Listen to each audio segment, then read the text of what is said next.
YouTuber Jake Paul fighting three-time NBA slam dunk champion Nate Robinson. If you told my 10-year-old self I'd be fighting on a Mike Tyson card, I'd be like, no way. I'm gonna take his head off. Really? Have to. I'm definitely left, brother. Thank you. Nate Robinson, you're dead. Let's go, Nate. Hey, Nate finna beat this boy ass, and I'm finna enjoy every moment of it. Hey, Nate, what's up, bro? You wanna come train with us, bro? Good job, Nate. Shut up, bitch. I just want to prove that, you know, I'm the greatest athlete, one of the greatest athletes to ever walk this earth.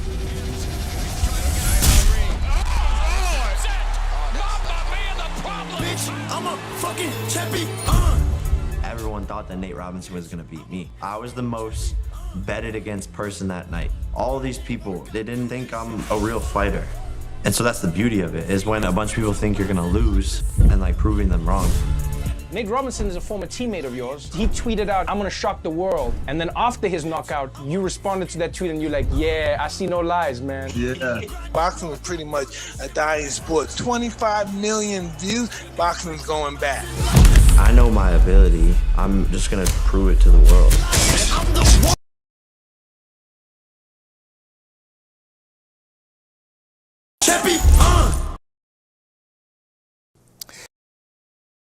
Bernstein, and welcome to what is going to explain to you one of the terrific events coming up on April 17th, Triller Fight Club, its inaugural event. We welcome the folks that are here among the press, and welcome to all of you watching around the world. We're happy that you've joined us. On April 17th, it will be an event that will merge music and boxing in a unique way. There will be music superstars on hand, as well as some fun boxing matches. And what it will create is an evening of high energy entertainment, which we are really looking forward to. And today we're going to introduce to you a number of the participants, as well as some folks that are responsible for bringing you this event. Now, I want to remind everyone that a way to watch and follow the fighters is to go to TrillerFightClub.com, where you can see all the information and features about the fight, and you can order the event through your cable, satellite, and telco providers, and of course online you can get it on Fight, which is the premier digital pay-per-view platform for boxing and combat sports. The best way to start this out is to show you the card that we were going to have on April 17th. So let's take a peek at it right now. In the main event, of course, YouTube personality turned boxer, the irrepressible Jake Paul, in his third boxing event, taking on Ben Askren, the former MMA champion, and that should be an intriguing battle. Then in the co-main event, former 140-pound champ Regis Prograis taking on Ivan Redkach, who has been a contender in several weight classes. And former cruiserweight champion Steve Cunningham will be taking on Big Frank Mir, the former UFC heavyweight champion. And in a unique match, Joe Fournier, who is a former fitness guru and had a pro boxing career, taking on Andre Felipe Robledo Lodano, otherwise known as Raycon. He is a Reggae Nation performer from Colombia who is wildly popular and has a worldwide following, so that one should be a unique event. This is a varied and interesting card, and one of the things that makes it interesting is in many cases, we don't know exactly how all these boxers are going to respond once they get in front of the bright lights and once we see them actually in action. Now, the main event, which we've already mentioned, of course, is Jake Paul against Ben Askren. Jake questions Ben Askren's boxing ability, and Ben questions the toughness of Jake Paul. So between the two of them, they have had a lot to say, and it's been very, very interesting to build up to this fight. And today we're going to hear from both of them as well. Let's talk about our first fight, and that is the fight with Joe Fournier from London, who, as I mentioned, is a fitness guru. He's a basketball player. He owned a nightclub. He actually had a pro boxing career in which he was 8-0. and was a pro boxer and did a terrific job in that respect, was as high as number 11 in the world. And then Raycon, who, as I said, is the leading practitioner of Reggae Nation music. He is a superstar from Colombia, and he is somebody that is new to boxing for sure, and somebody that we're anxious to see how well he functions in the ring. So that one is certainly an interesting matchup. And you know, we're going to have a big night of boxing for you. We're going to have that plus the music. Later on, we're going to detail all the music acts that you're going to get a chance to see. And we're excited about it. It's a unique event that merges, as I said, both boxing and entertainment. Now, I think we're ready to bring on our first two participants. So let's bring to the stage Joe Fournier and Raycon. Gentlemen, come on out.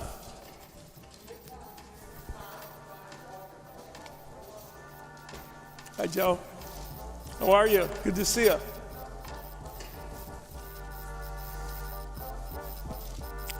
Well, welcome to both of you for being here. And I'm going to start out, we're going to have questions from the press that are assembled here, and we're also going to have some questions remotely sent to us as well. But I'm going to start by asking a couple of questions. And Joe, I'm going to start with you. So in previous interviews, I've seen you tell the story about how this fight happened, which is fascinating to say the least. Share the details of that with our audience. Well, Raycon over there was being a bit of a cock blocker, as they say in England, and and I was talking to a lady in the restaurant, and he got a little jealous. So that's how we're here today. Yeah, you were actually, you know, in a restaurant, in a bar where this all kind of came to a head, didn't you? Absolutely, I was there minding my own business, and a girl kept walking past, smiling. I've been single for a long time. So on the way to the bathroom, I swinged over and said hello. And then I felt someone like shove me in the back. And obviously being a fighter, I wasn't going to back down. And he was with 20 of his cronies. And here we are today. Fair play to him. He signed the contract. He took your challenge for sure. Now, you've mentioned that the interesting thing about this is, of course, you were a pro boxer and you have a lot of experience. You don't know what to expect from him because there is no history, right? Well, ultimately, he's either really brave or really stupid. I haven't quite figured it out.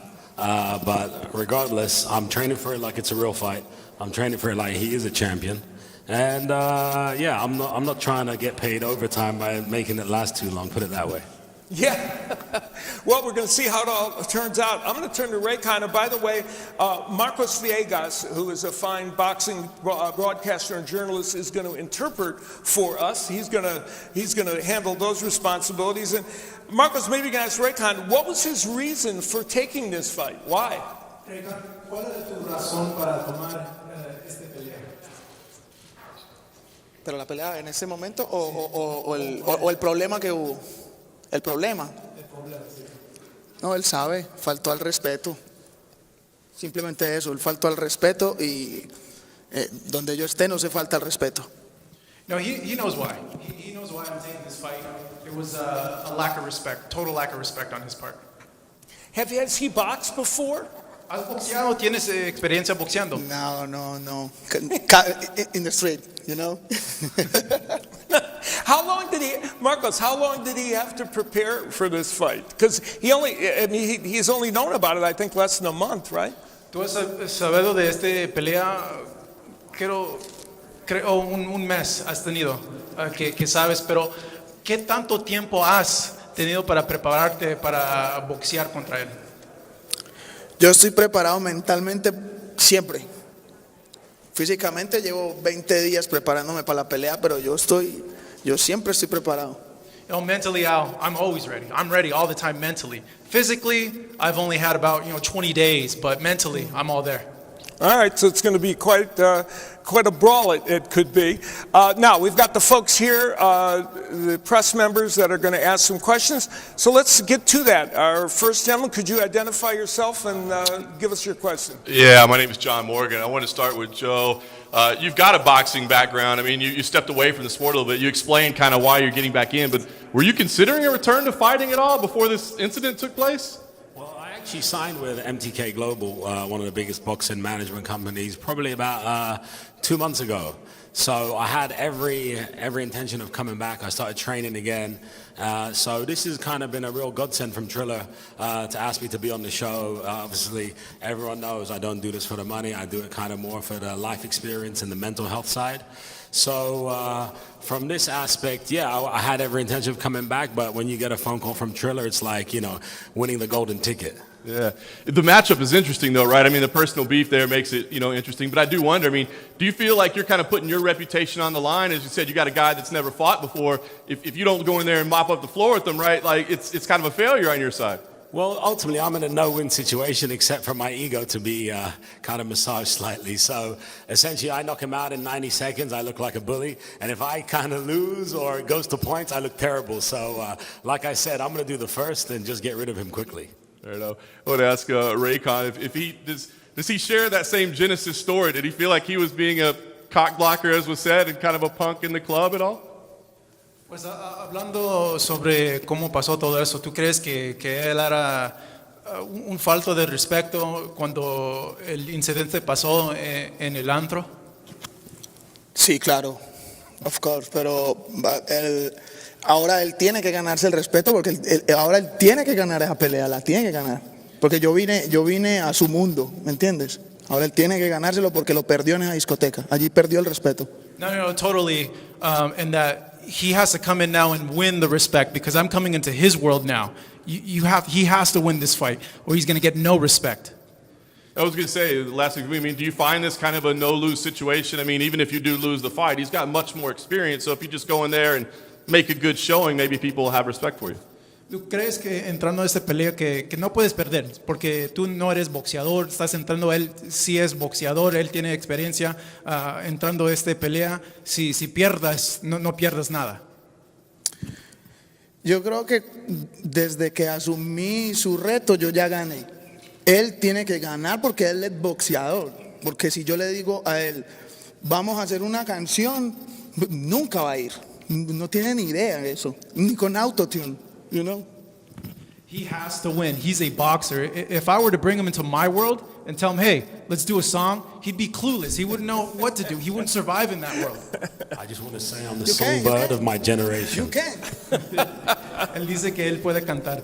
No, ni con autotune. He said, you can't even sing with autotune, man. Hey, it's getting personal up here, I think. Let's go on for another question. I know that's Kevin Ioli. Kevin, how are you? I'm good, Al. Thank you.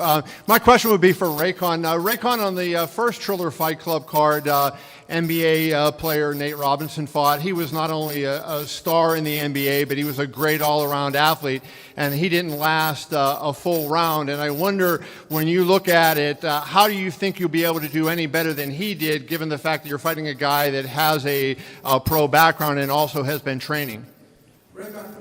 Te quería preguntar, en la otra pelea que tuvo Jake Paul, peleó contra Nate Robinson, que tenía ninguna experiencia de boxeador. Entró y le noquearon. Él quiere saber cómo tú puedes ser mejor que eso, si puedes ser mejor que eso y qué va a pasar porque tú no tienes experiencia boxeando. Pero tengo experiencia de vida y yo voy a sobrevivir, la voy a saber llevar. Yo más que prepararme para ganarle o yo noquearlo a él, yo estoy preparándome para aguantarle lo que él, vivir en su mundo y mostrarle que su mundo, ¿me entiendes? Puede pasar que un golpe me noquee, o también puede pasar al revés, un golpe puede llegar de cualquiera de los dos lados. Yo preparado mentalmente para la situación de asumir su reto, para eso fue que me preparé, más que físicamente por si le gano o no le gano, yo ya le gané. ¿Me entiendes? Por lo mismo, él no va a estar en mi mundo, yo entré a su mundo. You know, I've been training to survive. I'm going in there and, it's a fight. I can go in there, and I've been training to take the fight to him, to knock him out. You know, obviously, it's a fight. He can come in and knock me out, but I can also go ahead and do the same to him. I can end up knocking him out. You know, I'm entering his world. I've already won. You know, he can't do what I've done before. You know, I'm coming into this fight mentally prepared. I have life experience, and I'm using that to carry me into this fight. And question for Joe, I guess 2 questions for you, Joe. Number one, do you feel like when you look at this, you know, Nate Robinson did not look very good in his fight, and I know he tried, but, you know, did not go very well.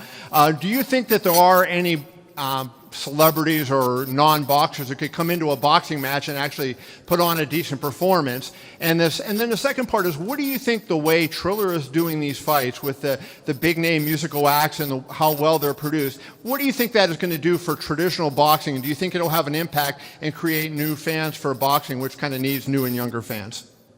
Well, first and foremost, you know, I'm a businessman, and I think what Triller are doing is exceptional. They've come into the industry, and what I can kind of compare them to is the Uber to the old cab driver. You know, they're taking it to a digital level. They're creating entertainment, which ultimately that's what boxing was about.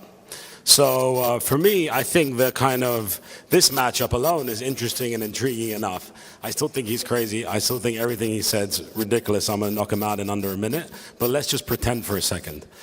You've got a world-class reggaeton artist fighting a number 10 WBA, by the way, Al, international champion. And it's interesting. People want to see it, and it's exciting. I think the only person really that's shown from the entertainment world or the kind of YouTube world that can kind of fight a little bit is Jake. I've made no secret that's the fight I want next, so I'm sure he'll be watching this. But, you know, it just goes to show if someone gets their head down, trains hard, gets a good coach, anything can happen. So I'm welcoming him trying to come and knock me out because it's going to make for more fireworks.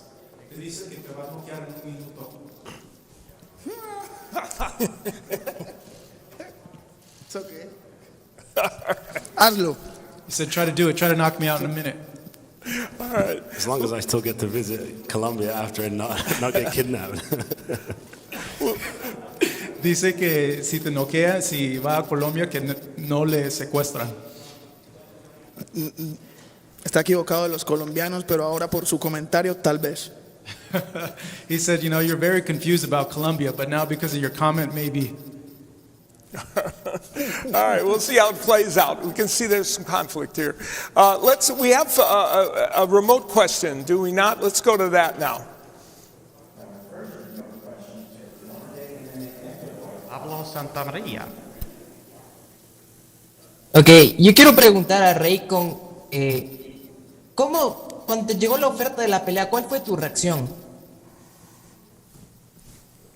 Yo no quería que fuera a tanto. Desde el otro día que yo me entero quién era él, a mí me decían, tú sabes a quién enfrentaste, y yo le decía a la gente, donde yo vengo uno no pregunta quién es, ¿me entiendes? Entonces yo, obviamente ese momento me toma por sorpresa, y luego cuando ellos buscan, como que le interesó, porque obviamente sabía que nosotros en el mundo artístico tenemos una cantidad de gente que está detrás de nosotros, y yo creo que a él le gustó que lo taguearan y que le gustó el mundo de las redes, y yo dije, está bien, él le gusta eso, pues vamos a su mundo, y lo asumí también como un reto personal, porque ¿sabes algo que sí tengo que decir de este deporte? Practico fútbol desde que tengo uso de razón, y la disciplina que he adquirido en estos 20 días, un mes, no la había tenido nunca. Entonces yo creo que es un deporte de un rendimiento físico exageradísimo, y me gustó. Entonces cuando medio traté, yo dije, ahora la oferta me suena más. Me gusta porque voy a trabajar en mi cuerpo, en mi mente, y pues aparte vamos a sufrir un poco. I was like, at first, you know, I asked the people, who's this guy? Because I had no idea, honestly, who he was. I know that he likes the social media, he likes the social media attention. And for me, you know, this is a personal goal. You know, I practiced soccer growing up, and I have the discipline of being in sports from that. I know this is a hard sport, but I like it. And I like this because it's gotten me disciplined, and because I get to work real hard. All righty, let's go back to more from remote. Our next caller is AB Boxing News, Gustavo Neri. Esta pregunta va para el campeón Ricón. ¿Cómo está, campeón? Me pregunta para usted, campeón, y si gana la pelea, ¿qué significa esta victoria para usted y su país de Colombia?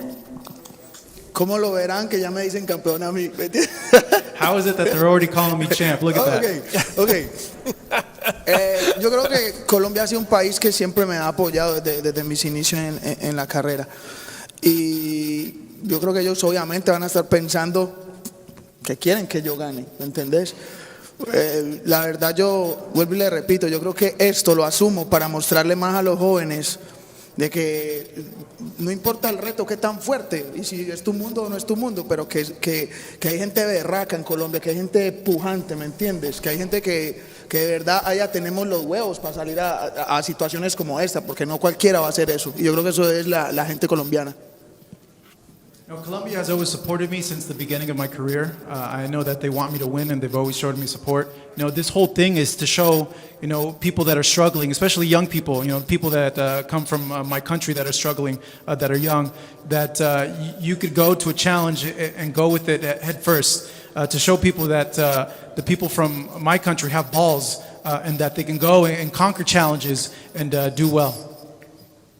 I hope he comes in head first on the night.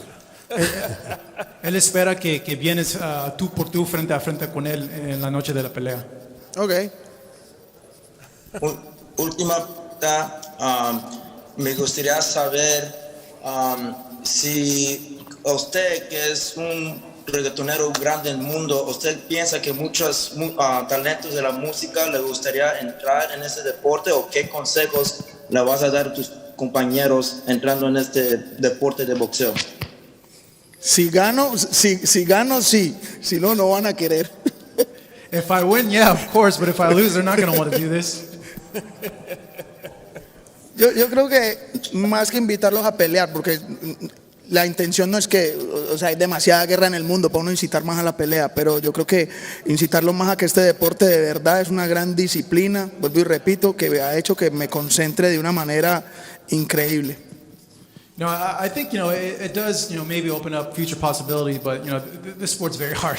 It takes so much discipline, so much discipline that I've never had before in other endeavors. All right, I think do we have one more? We've got another remote question, don't we? We have Cage Side Press, Gabriel Gonzalez.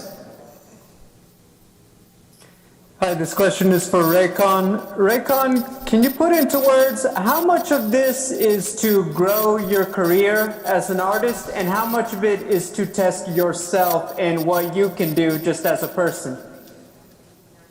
Raycon, él quiere saber cuánto de esto, de hacer pelea, es para crecer tu carrera, o porque tú veramente quieres hacer esto, quieres retar. Yo no reté, él me retó. Yo no reté a nadie. This isn't a challenge. He's the one that challenged me. Remember that. Yo vuelvo y te repito, asumo porque soy un hombre y llevo I do this because I'm a man. Las consecuencias hasta el final, ¿me entiendes? Pero lo mío es la música, lo mío es la música. Lo mío es la música, no la pelea. Pero voy a pelear con él. My thing's music. Obviously, my thing's music. That's my world, But I'm a man, and I gotta go through with this as any man would do. Yo necesito es hacer buena música, no more. The only thing I need to do is just make good music. That's it.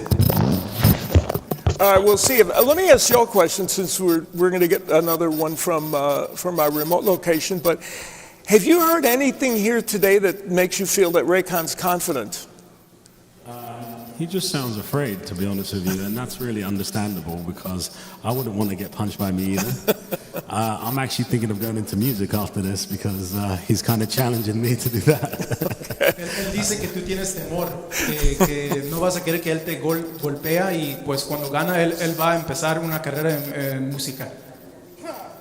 I'm going to call Carol G and do a duet. No va a poder. You're not going to be able to do it, buddy. No va a poder. Yo ya lo he escuchado hablar. All you do is talk.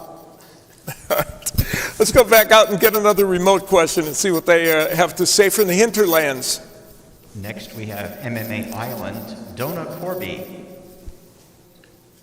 Hey Joe, what I've always found in my obviously at a much lower level than you, whenever I played when I played football, I found that the hardest guys to play against were the guys who had no idea what they were doing, the guys who would just kick away at your legs. Obviously, that's kind of what you're expecting going into this fight. Is that the biggest concern for you, that this guy is going to be extremely unorthodox? He's going to be, like, obviously, look, technically, he's going to be probably the worst guy who you've been in the ring with, but he's going to be difficult to fight maybe because of that. You know, that's kind of how I got here today, being awkward and difficult with not much amateur background. So, like I said, I'm taking it as a real fight. I'm training, I'm sparring tough guys, and I'm trying to spar as many awkward, tough, tattooed type of people that think they're street fighters, because I do expect, you know, him coming out, you know, just out of nervousness and throwing some serious bombs. So yeah, you're right. I am expecting something really unorthodox, and that does give him a danger. We're going to weigh in the same weight. We're two men. We're both, you know, in our 30s. So at the end of the day, it's a real fight. That's why we're here. So yeah, it's going to be awkward for me. He's definitely not going to be coming out technically like a former Olympian, but like I said, he sounds confident, and in fairness, he does have the balls to sign the contract and get in the ring, which is a lot I can say to a lot of other people that, you know, sit on their sofa and pretend to want to know or do fighting, you know. So fair play to him. I do think he's had a few street fights, and I do think he's won them. Otherwise, he wouldn't be here today. What else we got remotely? Our next question is from Bad Left Hook, Michael Woods. Big Al, how you doing, man? I'm good. All right, question for Raycon. All due respect for you taking this assignment, stepping in. No BS. Fournier already said it. You deserve respect for that. As I'm listening to this, though, I really am wondering, have you been in at least street fights? Have you been in situations where you've hit someone and hurt them? Or you've been hit and hurt? Because, you know, there's the distinct possibility here that this guy who's at A-Pro Fights is going to crack pretty freaking hard. Have you been in fights? Él quiere saber, primero te quiere dar respeto para tomando esta pelea. Quiere saber, ¿tú has estado en peleas y has recibido golpes? Porque pues él es un profesional, tiene un récord de 8-0, es invicto, él es boxeador, pues quiere saber eso. A mí la vida me ha golpeado muchas veces. Gente me ha golpeado, la vida me ha golpeado, yo sé recibir golpes, ¿me entiendes? Lo único que yo tengo para decirle es que él va a tener que seguir peleando contra artistas o deportistas, gente de otros deportes, porque si pelea contra boxeadores de verdad él no va a poder, ¿me entiendes? Él busca gente como nosotros que sabe que ahí entramos en otra zona, ¿me entiendes? Entonces yo creo que yo puedo recibir esos golpes. Yo he recibido en la calle desde niño, de donde vengo. Yo vengo de un barrio donde se vivía bastante ese tipo de cosas y no pasa nada, ¿me entiendes? No, I've taken beatings and gotten into fights my whole entire life, man. And, you know, I come from a very, you know, rough hood where I grew up in Colombia. You know, and in terms of you saying, you know, that he has boxing experience, who has he fought? Look at the guys that he's fought. He's fought taxi guys. Why do you think he's bringing someone like me in here to go ahead and fight him? Because if he went ahead and fought real boxers, he wouldn't win. That's gonna hurt. April 17th. Tiene que pelear contra artistas. Él va a tener que seguir peleando contra artistas, porque contra boxeadores no podría jamás. You're going to have to keep fighting against music artists, man, because with boxers you won't be able to win. Sus 8 victorias tienen que haber sido así. Yo no creo que you know, those 8 victories were against nobodies. How do you think you got 8 victories if you would have fought against real boxers? When you're peeing blood for the next 2 weeks after April 17th, remember this day. Cuando estás sangrando, vas a recordar las cosas que tú me dijiste ahora. Okay. All right. Well, we have one. I think we have one more question remotely. This will be the last one that we have for Joe and Raycon. Go ahead. From Mike Fuad Abdul Aziz. Hi, Joe. Just a quick question for you, mate. You made it clear there that you said that Jake Paul can fight. Obviously, he's taking on Ben Askren on the main event, and you're looking to fight him next. Obviously, he's watching. It'd be nice if you can maybe get a little message across to him. Let him know that you're wanting to fight. Any message for Jake? Jake, at the end of the day, I heard you call me an old man. I am 38 and I'm getting there. So take your chance whilst you can, because, you know, at the end of the day, we've had this conversation. I put my money on the line. You got scared and you turned it down. And now you're going against a guy who, with no boxing experience, if you really want to earn your stripes, step in the ring with me and let's do this next. All right, hey, Nice, gentlemen, I appreciate you being here with us. We're all looking forward to April 17th, and good luck to you guys. Thank you very much, Al. Thank you very much. All righty. We'll see you guys in just a little bit. Thank you.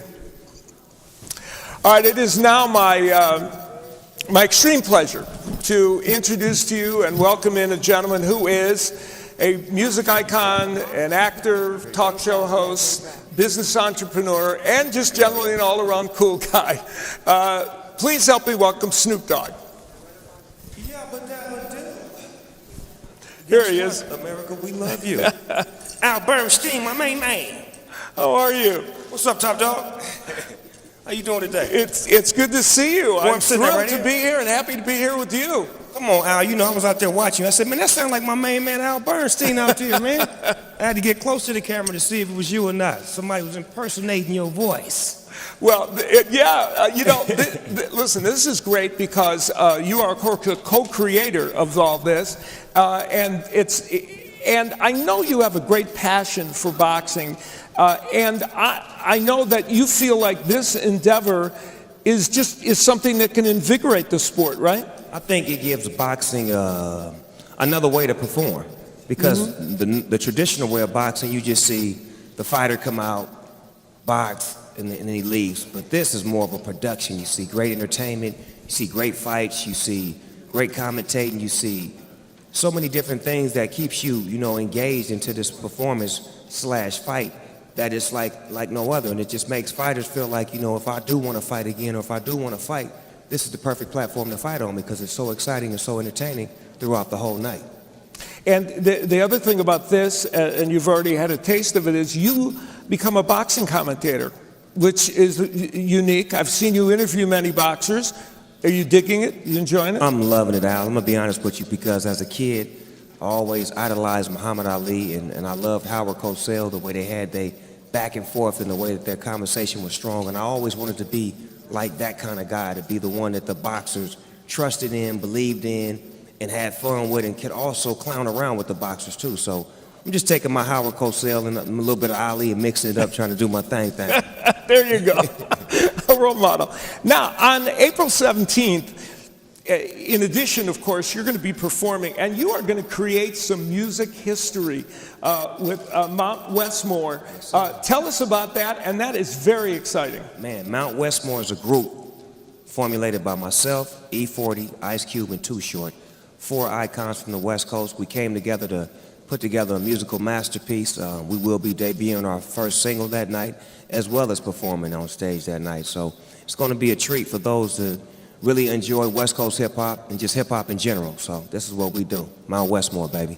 Very excited. Well, we're all excited to see it. Now, I have been told from a source close to you that you have a special guest for us. I got something real special up my sleeves, Al. I don't come out for nothing. I got to come out for special events. This is a special event. This fight club is going to be very special, but I got something super, super, super, snooper duper special. Okay. So without further ado, I'd like to, pop out a little special seasoning salt to this event. Where's my special guest? I smell something golden. Uh-oh, I know this guy. You smell it? I have met this gentleman. You know this man? This is my special guest right here. The big O. The great Oscar de la Hoya. Oscar, yeah, how are golden you? boy, you hear me? What's up, Oscar? How you doing, loved one? I'm good. What you in town for? I heard something was going down here, so... Yeah, I heard something was going down too. I mean, you got great fighters. I've been watching you walk in the ring with your fighters. Your boy Ortiz had a great fight the other night.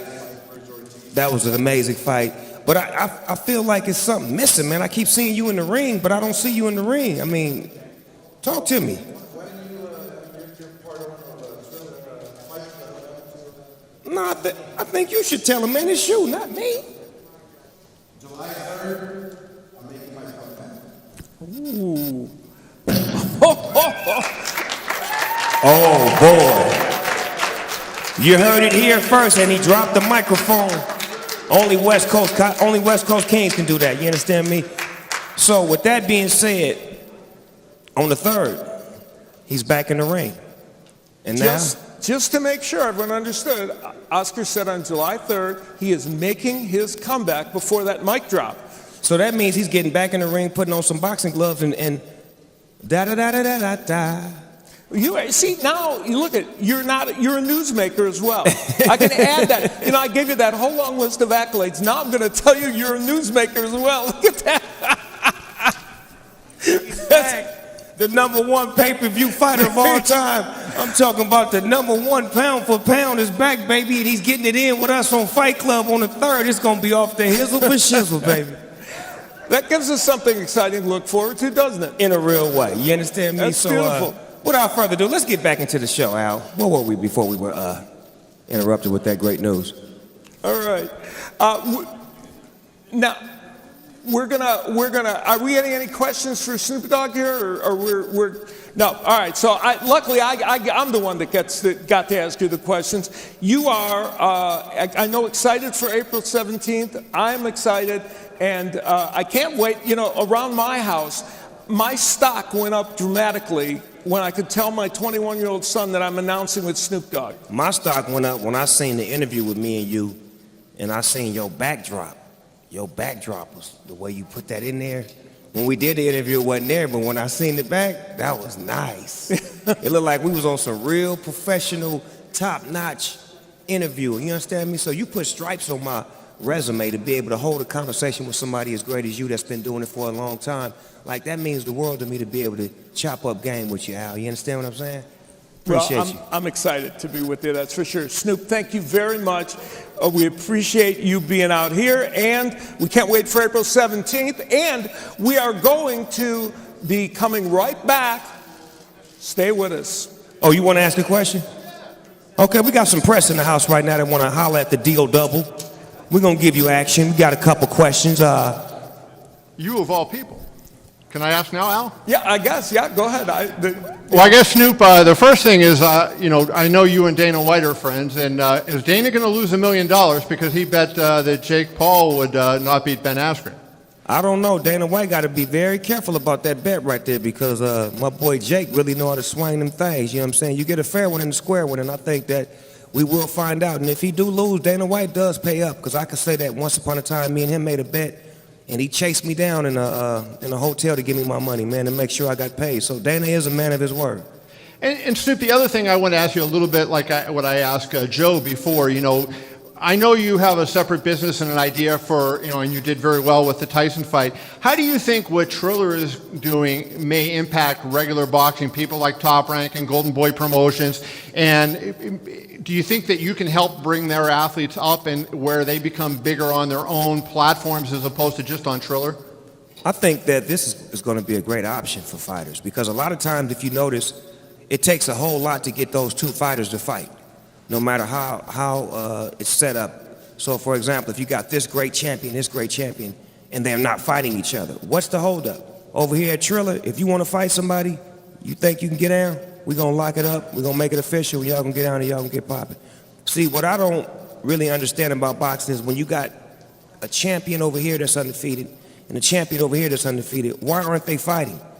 You make them dance around everybody else. See, but what we do is we just take whoever want to get cracking, you want to line it up, you want to get busy, you against him, no in-betweens.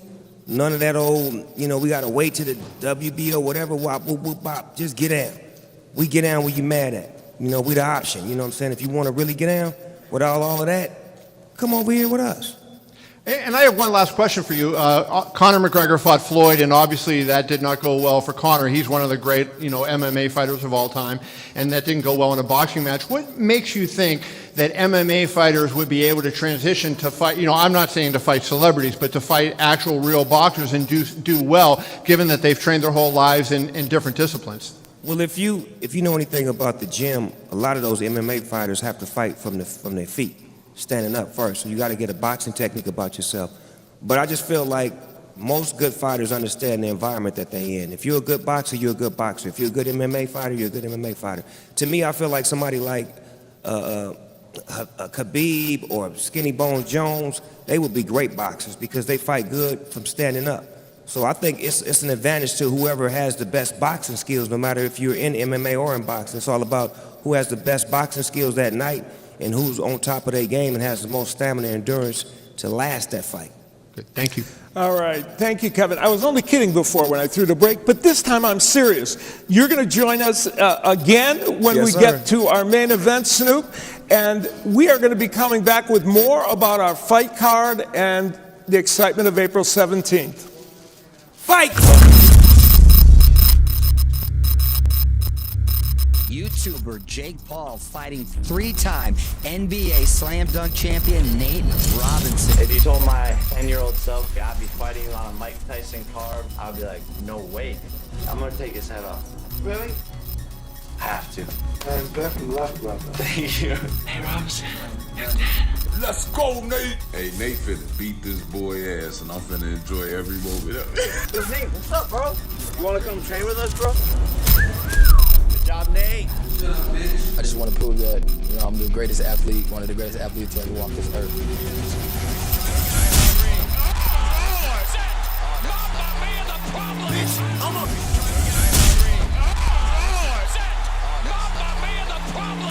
I'm a fucking champion.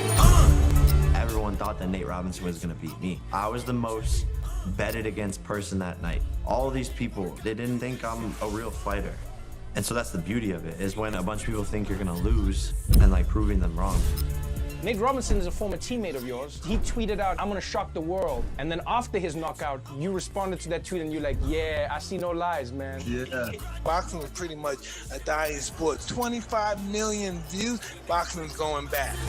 I know my ability. I'm just gonna prove it to the world. Welcome to the show.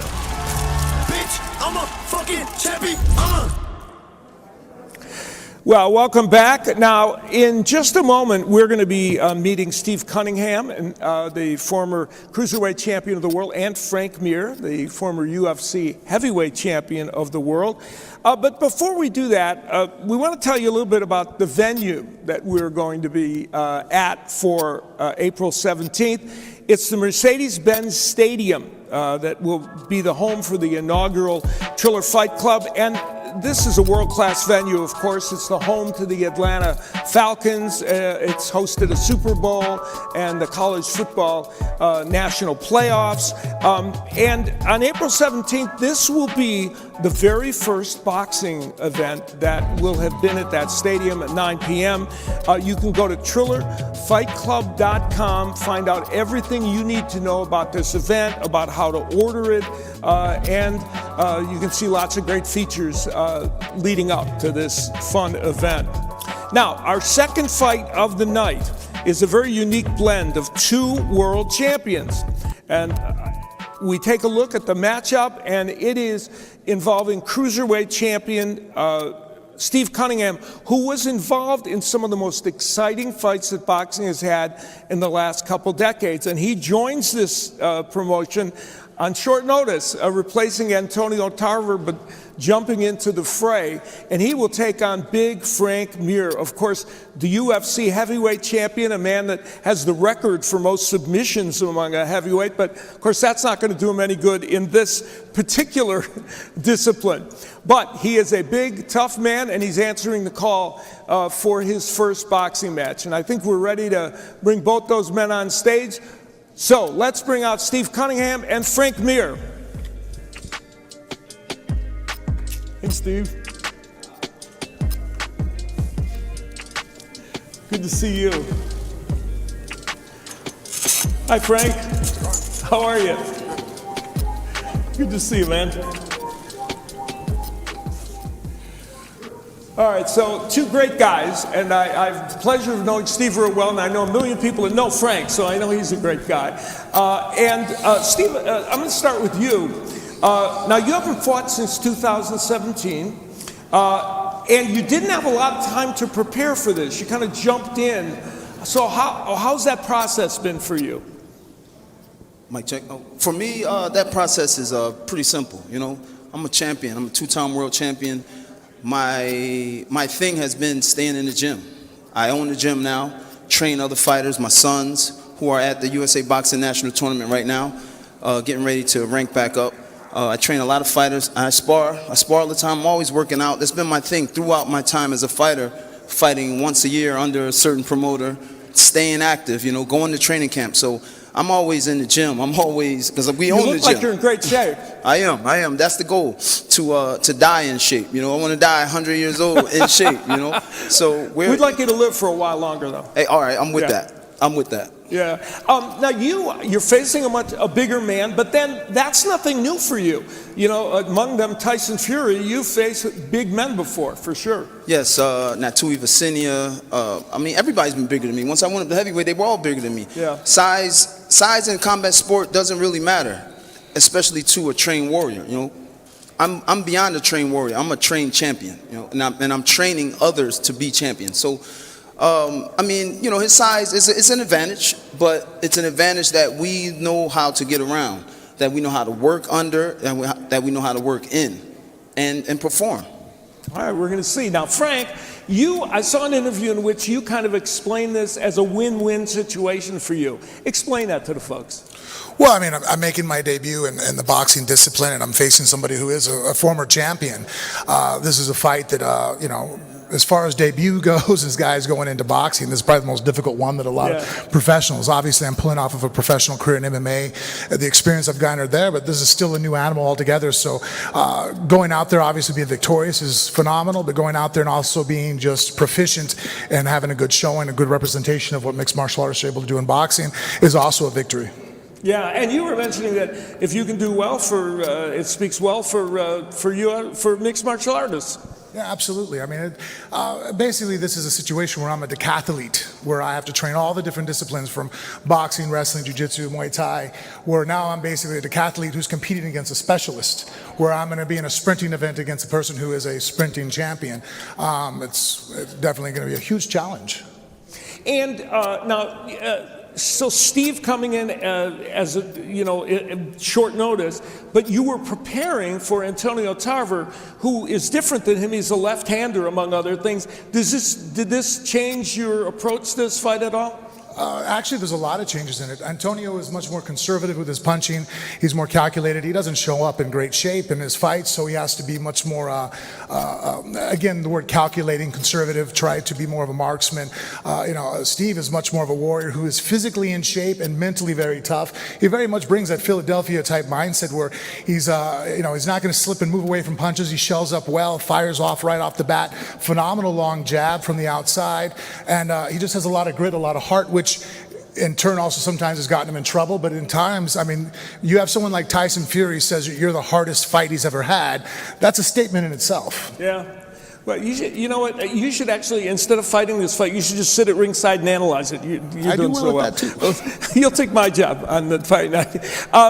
Now, we have, of course, press on hand here that are going to ask questions. Let's go out to a question. Yeah.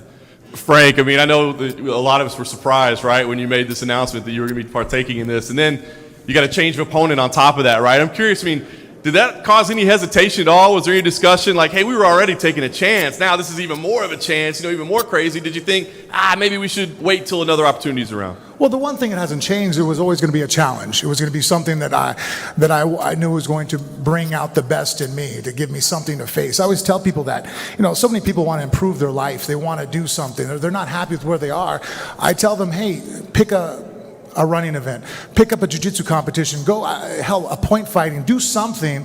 Put it on your calendar, and it gives you a reason to train, a reason to push yourself.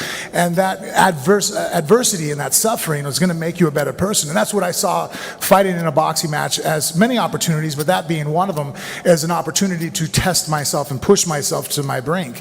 And it absolutely changed things up because Tarver, I saw somebody, again, I said that, again, I'm not taking away from Cunningham's boxing skills. I'm saying that Tarver relies more on being cunning and, trying to win with the judges, landing a more consecutive shot, tying up, keeping the distance. You even watch their fight together.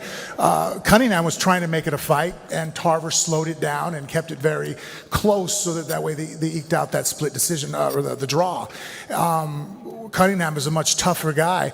I'm not going to have as much of advantage in age as I thought I was going to have over Tarver.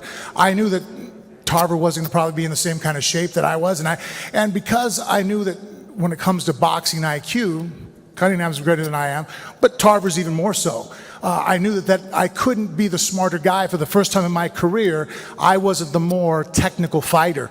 So it really inspired me to be in the gym, pushing my physical prowess, knowing that, hey, I'm going to have to make this ugly. I'm going to have to crowd them. I'm going to have to beat them up and keep up the conditioning that my size is an advantage because I can keep using it. If it becomes something where I get tired, well, now my size becomes a disadvantage. So when I found out it was Cunningham, and I had known who he was from the Tyson Fury fight, but then I started looking at his other bouts, I realized that this is even a tougher fight. Yeah. To a lot of fans, you're kind of representing MMA, right? I mean, do you welcome that? I mean, are you okay with that, like kind of standing for the sport in this challenge, or do you feel like, hey, guys, don't give me that label, I'm just kind of going in here taking a boxing fight? No, absolutely. I love that challenge. I love that label. Look, there's no greater pressure than competing, and I'm sure Cunningham can agree to this, when you compete in front of your children. My daughter's in my corner, my sons are there ringside watching. They watch me every morning when I get up before they do to go train, and when I come home late at night and go to bed, and they're already laying there, So I live to try to be an example to them, I'm constantly trying to be an example to my wife so that when she sits there and, there's nobody that knows you better than your wife, right? Sit there and go, okay, did you eat the right way today? Did you train hard enough? Did you take time off when you need to? Because that was a smart thing to do. So I'm constantly always putting pressure upon myself because that always helps me be better. Any time in my life, and look, for my late 30s, I very much did that. Due to injuries and being beat up and hurt, my body was falling apart. I started giving myself just, does it really matter? Who cares? I've done this, I've accomplished that. I took away that pressure and I became a fat, middle-aged dad bod. That was a very disgusting representation of a martial arts champion. Going down, doing stem cell with bioaccelerator and doing everything I've done with from American Shaman, trying to fix my body up to be able to be in the gym and training now. I'm happy to just be a good example of what a warrior should be. Nice. What do you think you'll weigh on fight night? 265, 270. I'm about 275 right now. Fair enough. Thanks. I want to ask Steve as well. I mean, when you first heard this matchup was announced, obviously you weren't a part of it. It was the Antonio fight. What did you think when you first heard this? Frank Mir, UFC champion, coming over, Antonio coming back. What did you think of it? In all actuality, I was happy. I was happy for Antonio Tarver because, I knew he didn't fight since our last fight in 2017. I'm like, wow, and it's an opportunity, it's Triller, Jake Paul, all of this stuff has opened up doors for fighters to make money, to showcase their skills. To present themselves to the fans. So I was actually ecstatic for Tarver and ecstated to see it. Hey, that's a good matchup. I like to see that. So then I get the call and it's like, yo, all right, I just step in. I'm always ready. What do you think Franco brings to the table? Like, obviously, he's fought at the highest level of the sport in mixed martial arts. I mean, a UFC champion, Hall of Fame type career, but this is a different sport, right? I mean, so is he completely out of his element, do you think, in coming to the sport? Or do you feel like, the fact that he's competed at such a high level in mixed martial arts, he'll be successful in this? Yeah, that in itself, him competing at a high level in the UFC as a champion, and that in itself makes him prepared for our fight, for April 17th. That's the warrior in him. He's a warrior, period. That's just the line right there, warrior. So once you pass that line, then you have champion. He's a warrior and a champion. So for anybody who thinks this is easy or, Cunningham's going to breeze through him, nah, you shouldn't. I don't think like that. In the words of my late trainer, Brother Nazim, you take everybody serious. That's Tyson Fury right there. I'm about to fight Tyson Fury again. That's the mindset. That's the mindset I'm going through in every fight. So you buckle down like that, and you go to the gym. You train hard, and you push. Even short notice, it's just a few notches.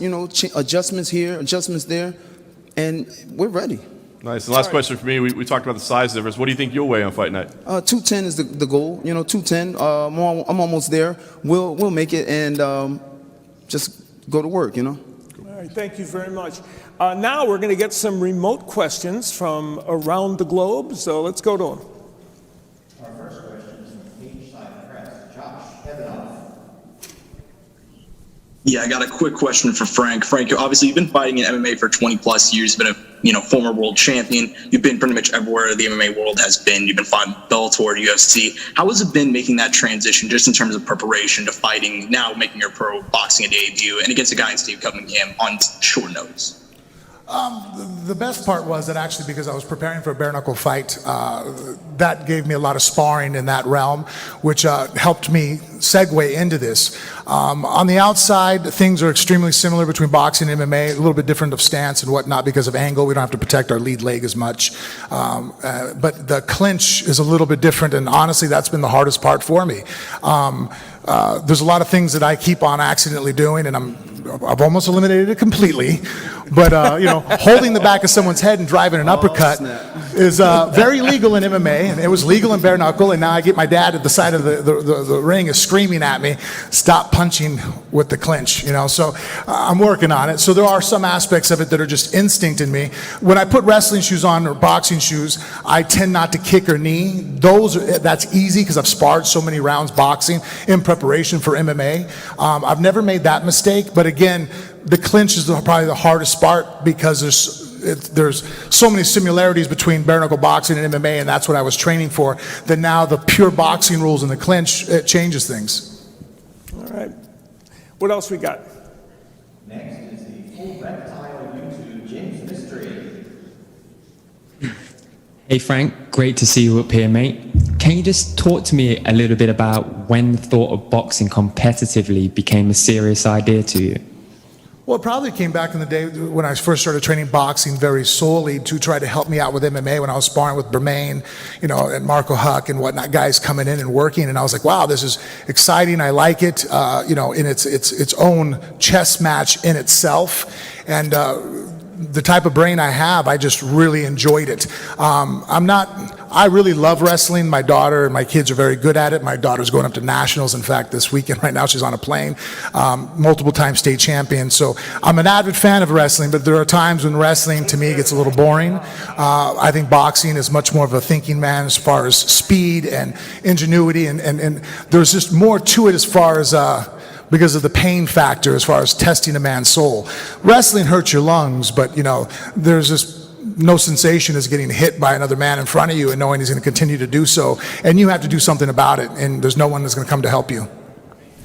All right, let's get our last remote question.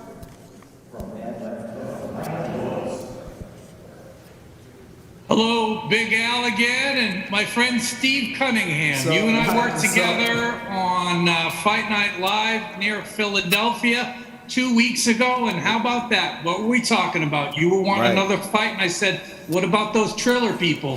It came to be. It came to fruition, huh? Totally, man. You talked it up, Mike.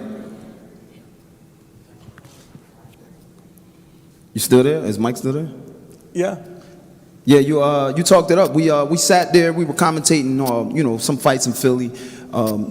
Got guys coming up from the amateurs, actually from the tournament that my sons are at right now. Guys turned pro, and I got the opportunity to commentate again. That I'm trying to keep my wheels spinning on that, and to do it with Mike is a pleasure because it's like yin and yang going on. Me and Mike, we have different views on certain things, even in the sport, but we come together to make the show great. But he was just saying, man, what about Triller? And me and my wife, who is my manager, my gorgeous wife, she's around here somewhere. We were like, hey, we want to contact them. We want to get in touch because a lot of people have been saying I've been retired, and I'm like, I haven't retired. I still want to fight a few times, before I retire and pass the torch to USS Junior, and my son Cruz. So, but we get the call, and it's amazing. All right. I should identify that gentleman that asked a question Ed did before, Colonel Bob Sheridan, a Hall of Famer in the sport of boxing. I want to thank both you gentlemen for gracing this stage and for showing such great class, and we look forward to seeing you guys on April 17th. Thank you. All right. Same here. Salute. Steve Cunningham, USS Cunningham, there you go. And Frank Mir. Frank, good to see you. All right, Steve, take care. Well, our next, in a moment or two, we're going to talk about our next match coming up, which is former world champion Regis Prograis taking on Ivan Redcatch. But first, before we do that, you had a hint before when we had Snoop on about the great music that is going to be on the April 17th show. That is a integral part of the evening. Let's take a look at that and take a look at the musical lineup. that you're going to see. It's a knockout. Justin Bieber with his full band will be on hand. The Black Keys will be there. And as Snoop referenced, Mount Westmore, a group that he put together with Ice Cube, Too Short, and E40, they're going to be making their debut performance. So in a way, it's going to be musical history. Also, Dojo Cat, Saweetie, and Diplo are going to be on hand. So it's going to be an amazing night of music. It's kind of like stepping into a music festival. And of course, every one of those acts are spectacular. So we're looking forward to that. Now, let's get back to the boxing, and we'll continue on with our boxing card. The co-main event in the evening on April 17th will be Regis Prograis, who is a former 140-pound champion, who is undefeated, was undefeated until he faced Josh Taylor and lost a very close decision to him. And other than that, has never lost a fight. And of course, the Taylor fight was a very close fight that arguably could have gone either way. And the man he's taking on, Ivan Redkach, a contender in several weight divisions. This is his Super Bowl because a win here is vital to him to get back into a contending situation. And he's just coming off a decision loss to Danny Garcia, of course, one of the top fighters in the world. So let's bring them out to the stage now, Regis Prograis and Ivan Redkach.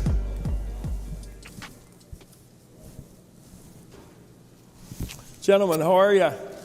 Regis, how are you? Good to see you. Ivan, how are you? Good. How are you? It's been my great honor to broadcast fights of both of these terrific fighters, and I'm thrilled that I'm going to have a chance to announce their fight on April 17th. Let me turn to Regis first. You, in your last fight, beat Juan Heraldez and knocked him out. You were the first one to knock him out, and you're kind of using this fight as a way to reach a lot of people and market yourself to get back into another world title shot. Is that a fair statement? Yes, very, very fair statement. Yeah, I mean, first off, I'm just thankful for this opportunity, you know, like this whole Triller card, this whole, with the Jake Paul, with the YouTube stuff. I mean, it's a whole different market, and I'm glad to be a part of this stuff, and I'm happy, you know, and I just want to go out there and, you know, show the world like I am the best at 140, and I'm gonna keep saying it, and I just want to, you know. One thing about me is, you know, I say it, but, you know, I'm going to keep proving it, you know. So I'm happy. I'm very excited about this fight, and, I can't wait. And when you were on my show, we talked a little bit about how much you appreciate the whole concept of this event, the musical part, and that you kind of at one point wanted to be a part of this, and so now you are. Yeah, man. I mean, I saw, you know, I was... Of course, I think the first one, if I'm not mistaken, was with Mike Tyson and Roy Jones, you know, and I talked to Roy. Roy's a friend of mine. And, I mean, I was at home, you know, I was at my house in New Orleans watching it, and, you know, I saw, you know, Jake Paul, you know, knocked out Nate Robinson. This, I mean, listen, I have, like I was telling you on your show, I have like a street team, right, in New Orleans, and they've been trying to do something like this a long time ago, where it's an event, you know, you don't just have boxing as, you know, just regular boxing. Now you have a whole event going around, you know, you have all these performers, and it's like an event, you know, just like I was telling you, sometimes, you know, only certain fighters you have a real event. You have a Floyd Mayweather, a Manny Pacquiao, a Canelo Alvarez, maybe like somebody like, you know, Anthony Joshua over there. You know, when they fight, it's an event, you know. But now when you have, you bringing all this stuff into it, all the artists, all the music, all the musical talents, this is turning into an event. And I think boxing been needed something like this to happen. And I'm glad to be a part of this. Yeah, very well put. That's a very good point. We're going to turn to Ivan, and Anya Andreeva will translate as we talk to Ivan. Nice to see you, by the way, again, Anya. Now, you went the distance, Ivan, with Danny Garcia, and you couldn't quite get the job done. You have had a great career, except the big moments that you've gotten against major fighters, it hasn't quite worked out. What do you have to do to make that happen? У тебя был прекрасный бой с Дэнни Гарсией, но тебе немножко не хватило. чтобы доделать это до конца, чтобы добить его до конца? Какие ты примешь шаги сейчас, чтобы сделать то, что ты не сделал с боем Дэнни Гарсия? Ну, скажу честно, что мне этот бой дали за 3 недели всего лишь. I'll be honest with you, I got that fight only 3 weeks before the actual fight, so I didn't have enough time to prepare. Поэтому у меня сейчас было 8 недель полных подготовки, и я буду в своей самой лучшей форме. Well, we understood it's not an excuse anyway, but at this time I had the full 8 weeks of camp, and I'm fully prepared. Great, so you'll be well prepared. Now this fight is interesting because we have 2 left-handers going at now, and you, Regis, I know have sparred before, so you guys are aware of each other. 2 left-handers, it's different, isn't it? Вы оба левши, и будет достаточно интересно посмотреть на то, что вы собираетесь сделать.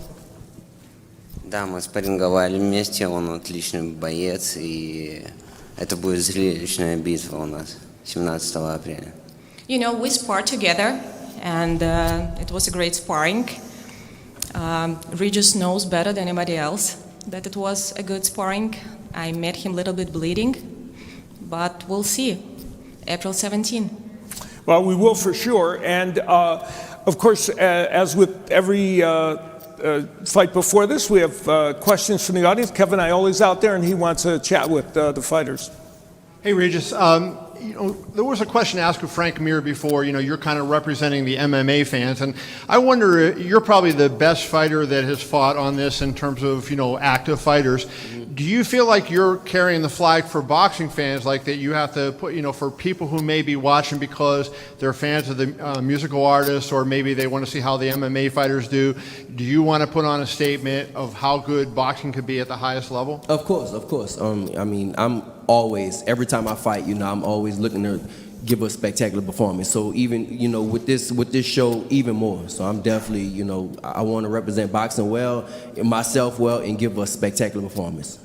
And, one of the things that Triller has done so far, they haven't had a matchup like this where 2 top guys are meeting. Do you, now we're going to have Lopez versus Kambosos. Do you think you're going to see other boxers try this and try to say, hey, let's go to fight at Triller Fight Club and whatever that would do to your popularity with other, audiences that maybe don't know you now? Yeah, I definitely think a lot of fighters gonna try to do this, man. I keep telling people I'm glad I got the call, and I'm pretty sure Ivan is glad he got the call too, because, this is a huge platform, and then, they're paying us all this damn money. So of course, yeah, I think a lot of other fighters they're gonna be trying to reach out, man. I want to go fight on Triller. Because it's an event. Just like I keep saying, it's gonna be a whole event, and it's different from a regular boxing show. That's sometimes it can be boring if it's not a lot of, I'm not saying it can be boring, but if it's not a mainstream fighter, a lot of people won't tune in. But with this, it's a whole event, so a lot of people is gonna be tuned in. So yeah, just like I said, I wanna give a spectacular performance. Regis, I know you're a boxing historian. You follow the history of the sport very closely. There are some really hardcore boxing fans who don't like this because they don't, these hybrid fights, the musical artists fighting, NBA players fighting, and so that they think maybe you're kind of bastardizing yourself by doing this. How do you respond to them that fans of yourself, why are you doing something like this? I'm not worried about that, man. I'm worried about my fight. That's the thing. I'm fighting a real fighter. That's what I know. I'm fighting, a real fighter. And then you got to look at you can't look at the negative. You got to look at the positive. So the positive for me is that you have Jake Paul that's coming in, but he has a whole ton of just a whole different world out there. Popularity and famous is different these days. I was at the fight with his brother in LA, and man, it was kids there. You talk about 10, 11, 12, 13, 14, 15-year-old kids, not with their parents. They was all at the fight, So if you can have somebody that's gonna bring those type of fans, and with the old school boxing fans, it's a win-win. I think it's a win-win. And then just like you said, after we're coming in, getting these fights in, then I think more people, more real fighters, like not saying real fighters, not disrespecting anybody, but more boxers or MMA fighters, they're gonna try to come in and they're gonna try and be a part of Triller too, because like I keep saying, it's gonna be an event and not just a regular boxing match or a regular MMA fight. It's gonna be a whole event. So yeah, I think it's a good thing.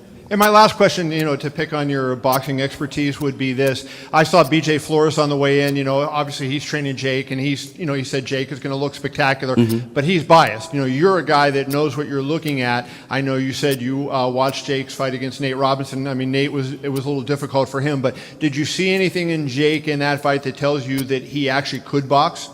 I mean, I don't know. I can't really say that, because he fought. He fought the first fight. He fought another YouTuber, right? In the second fight, he laid out Nate Robinson. So if he'll have a long way to go to getting with actual boxers. But these dudes are putting in work just like we are. So you never know. From what I'm hearing, they all putting in work just like we are. So you never know what's gonna go on.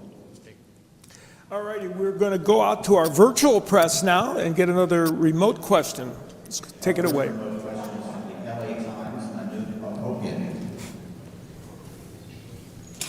Hey, Regis, a question for you. I know a lot of boxers that I talk to, they don't like to play second fiddle as far as being on the undercard or a co-feature. How do you feel about that, considering you fought Josh Taylor in the sold-out O2 Arena as a world champion, and now you have to be a co-feature to a YouTuber? How do you feel about that?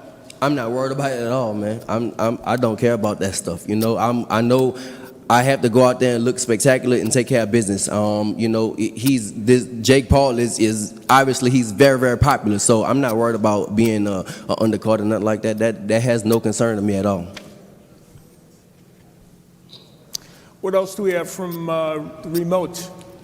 We have from Fighter Sport, Fuad Abdul Aziz. Regis, just a couple questions from me, mate. First one is, you've obviously spoken very highly of Triller there. How much of a threat do you think they'll be to the mainstream boxing? In MMA, we see one sort of company run the whole show pretty much, mainstream-wise, the UFC. But in boxing, we don't have that. We have multiple organizations, multiple promotions. How much do you think Triller will have an effect on the whole boxing world? I mean, I think Triller coming in strong, I mean, you got this going on, and then, from what I've seen, they just did the Teofimo fight in Cambosa. So I think they coming in strong. I don't know how much of a threat they'll be, but from right now, it looks like it's going to be, they're going to be one of the top people in the sport. All right, we appreciate the questions and appreciate Ivan and Regis. Thank you, guys. We look forward to seeing your match on April 17th. Excited about it. All right. Thank you. Thank you, gentlemen. All right. Now, in a moment or two, in just a little bit, we're going to be talking with Jake Paul and Ben Askren for our main event. But first, we want to tell you about a couple of important promotional events connected with the April 17th card. First of all, if you are an essential worker and you're a singer, you can audition to perform the national anthem at the first Triller Fight Club card. Now, the winner will be selected by audition videos posted on TrillerFightClub.com using the anthem hashtag. TFC Anthem is the hashtag. So you put the hashtag TFC Anthem on it, submit your audition, and you could, in fact, be the person doing the national anthem at the April 17th event. That's available to all essential workers, and we thank all of you for your great work. Now, in addition, we should tell you about another important promotion. There's only one way to attend this event, and that can only be done with a golden ticket. They will be golden ticket winners that will be allowed to be at the event. How do you win a golden ticket? Well, you post a video on TrillerFightClub.com explaining exactly why you deserve to be there. The hashtag is TFCPickMe. TFCPickMe. And you also need to comment on 30 Triller videos over a 3-day period. And the winners will be flown with a guest to Atlanta, and all expenses paid, and it will be a terrific trip if you're one of the winners of the golden tickets. So we want you to do that. And for that information and everything involved in this promotion, you can go to TrillerFightClub.com and find out everything, including how you order this event. So, up next, we are going to delve into our main event. The match between Jake Paul and Ben has not been shy in talking about this fight on social media and elsewhere. And Ben Askren has done a great job on his own end in the verbal department. Let's hear from both of them.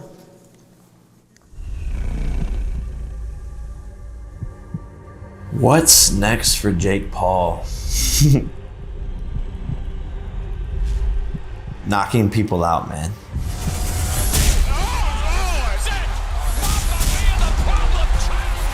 And so the first step of this era is knocking out Ben Askren, putting on a violent show.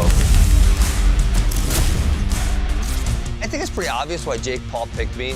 Number one, large social media following and fairly popular. Number two, from what it appears to him, my striking's really poor. But I'm happy that he chose me to beat him up. Literally everything's at stake. Half the people are tuning in because they love me, but half the people are tuning in because they want to see my career be ended. I don't know why people actually think he's a good troll or a good trash talker. I think he's terrible. He's been Askren for a beating.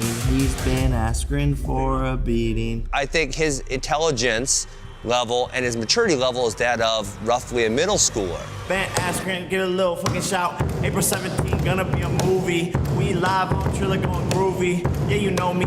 Yeah, I'm JP. I'm going crazy.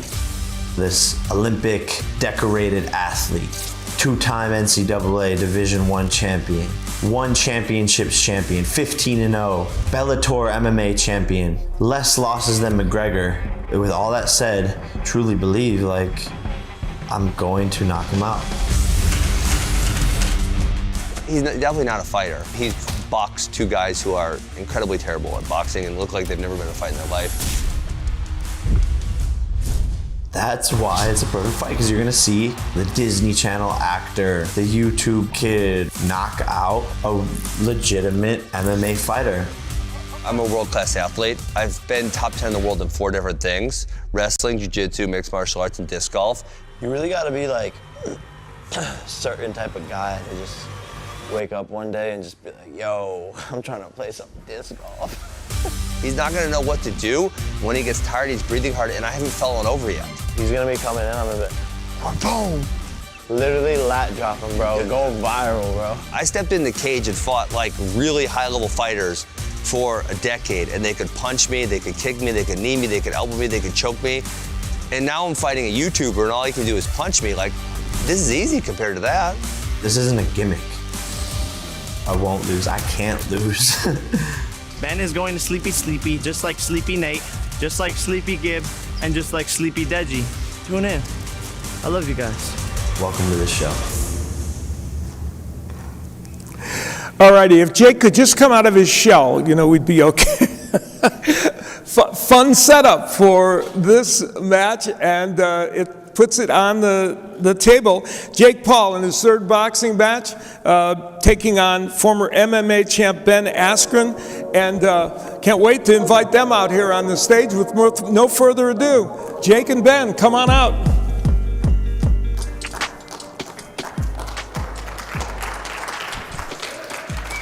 How are you? Thank you, guys. Hi, Ben. How you doing?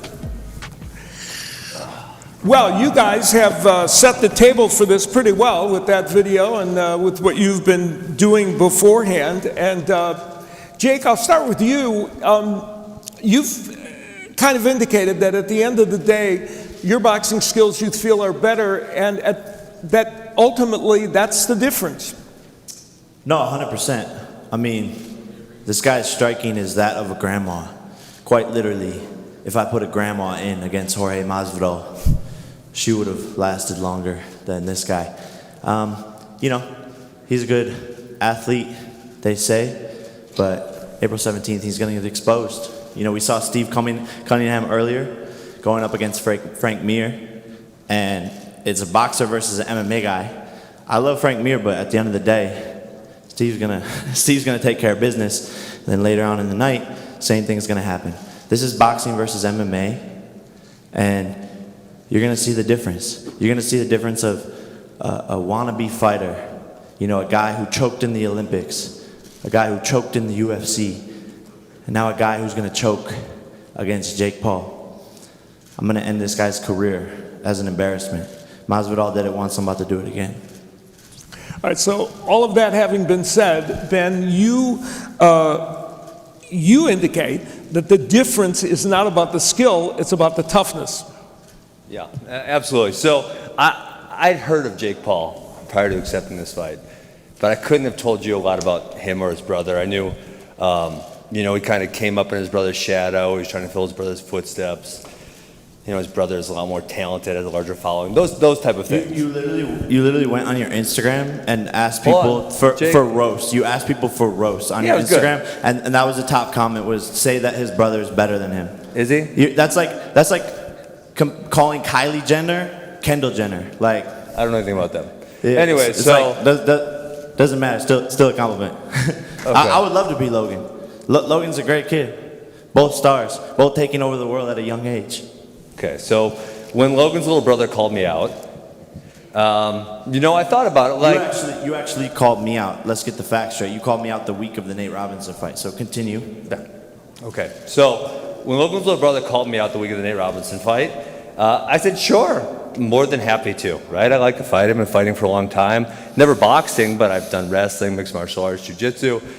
And, you know, I thought, well, from his angle, what's he doing? And, you know, I asked some of my kids at my academy, what's this guy all about? And they said, he's a bully, he's a dick. And so I think from his angle, it was like, he's thinking, who's the easiest guy that I can pick that'll give some validity to my name? It's like, I'm gonna pick the guy who just had a surgery, who's retired, sitting on the couch. If I wanted to pick the easiest guy, I would have picked Dylan Dennis. Well, we know, Dylan Dennis said no, we know. The contract. I agree. You actually had the balls to sign the contract. So if I wanted the easiest guy, I would have picked Dylan. Jake, you did pick Dylan. We know that. I've already went over that. You picked Dylan. I know he wouldn't do it. But you just said I picked you. Because Dylan wouldn't say yes, dum-dum. You I tried to choking on explain your words, this to Bubba? you. You picked You choking Dylan. on your words, Bubba? You picked Dylan. Dylan wouldn't sign the contract. Therefore, you can't fight Dylan, so you have to pick the next person. Okay? But now, you said I let picked me you continue. first. You said if I wanted the easiest person, it would have been Dylan. But you're saying I picked you as the easiest person. Because Dylan wouldn't sign a contract. Well, I'm trying to wait for you to stop talking. Okay. So anyways, like this is typical bully behavior, but obviously sometimes the bully picks the wrong person. This is the fucking fight game, you pussy ass bitch. This is the fucking fight game. Yeah, I'll bully you around just like I'm gonna bully you in the ring. Shut the fuck up. You sound like a middle schooler. Oh, he's bullying me. Shut the fuck up. Now, I was talking to your mentality. You're not gonna bully me. That's not gonna happen. And you know, like Jake, if you and I ran into each other in the back alley in Las Vegas, and I wanted to do a homicide. Do it right now then. We're running into each other right now. Come on. Someone's gonna stop you. You got like 27 people. That's what I thought. Yeah, okay. Big so, pain. anyways, I would do a homicide on you if I wanted to. Yeah. All right. Well, there you are. I guess that sets the table pretty well. Bitch, let's go to questions from the press on hand. Right in your face, you didn't do shit. Jake, I guess I would ask you to clarify. I mean, why did you pick Ben? No disrespect to Ben, but I think he's the last guy we ever thought we'd see in a boxing match. Right? No. Here's what actually happened is actually after my Nate Robinson fight, there was probably 70 people calling me out, wanting to fight me. And there was probably 6 people that made sense to fight. Bisbing, McGregor, Diaz, Danis, Askren, some YouTubers who are popular. But I wanted to fight a real MMA fighter. When it came to signing the contract, a lot of them didn't want to do it. And by the way, this is me coming to them with the biggest payday of their lives. This is Ben's biggest payday of his life. He's publicly said that. And so when it came down to signing the contract, he was actually down. So that's how it happened. And this fight makes sense.